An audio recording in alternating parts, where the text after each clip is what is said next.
আসসালামু আলাইকুম, কেমন আছেন সবাই? আশা করি ভালো আছেন।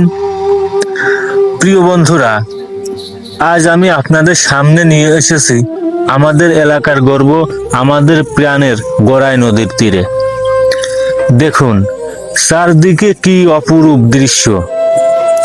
নদীর শান্ত জল, হালকা বাতাস, সবুজ গাছপালা আর নদীর দুই তীর জুড়ে বিস্তীর্ণ ফসলের মাঠ।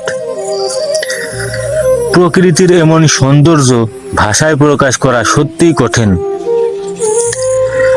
গড়াই নদী শুধু একটি নদীই নয়, এটি হাজারো মানুষের জীবন জীবিকার সঙ্গে জড়িয়ে আছে। প্রতিদিন ভোর হতেই অনেক জেলে নৌকা আর জাল নিয়ে মাছ ধরতে নদীতে নামেন। এই নদীতে এখনো বিভিন্ন ধরনের দেশীয় মাছ পাওয়া যায়। মৌসুমে ইলিশও ধরা পড়ে, যা স্থানীয় মানুষদের জন্য আনন্দের খবর। এছাড়াও রুই, কাতলা, বোয়াল, আইড়, ট্যাংরা, পাবদা সহ নানা ধরনের মাছ এই নদীর জীববৈচিত্র্যকে সমৃদ্ধ করে। জেলেরা দিনের পর দিন নদীতে পরিশ্রম করেন। কারো ভাগ্যে অনেক মাছ জোটে, আবার কোনো দিন খুব কম মাছ নিয়েই ঘরে ফিরতে হয়। তবুও নদীর উপর তাদের ভালোবাসা আর নির্ভরতা কখনো কমে না। নদীর দুই পাশ যতদূর চোখ যায় সবুজে মোড়ানো কৃষি জমি।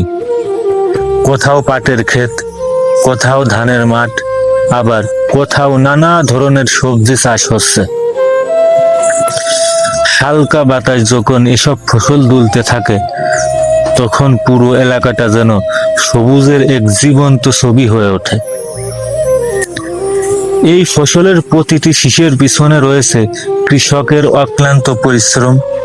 ভোর থেকে সন্ধ্যা পর্যন্ত তারা মাঠে কাজ করেন, যেন আমাদের সবার ঘরে খাবার পৌঁছায়। তাই কৃষক আর জেলে দুজনই আমাদের গ্রামের আসল নায়ক।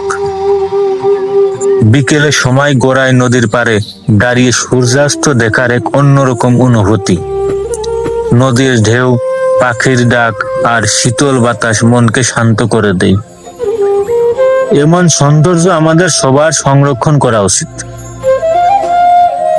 আপনাদের যদি আজকের গড়াই নদীর এই ভ্রমণ ভালো লেগে থাকে, তাহলে ভিডিওটি লাইক করবেন, কমেন্ট করে জানাবেন গড়াই নদীর কোন দিকটা আপনাদের সবচেয়ে বেশি ভালো লাগেছে।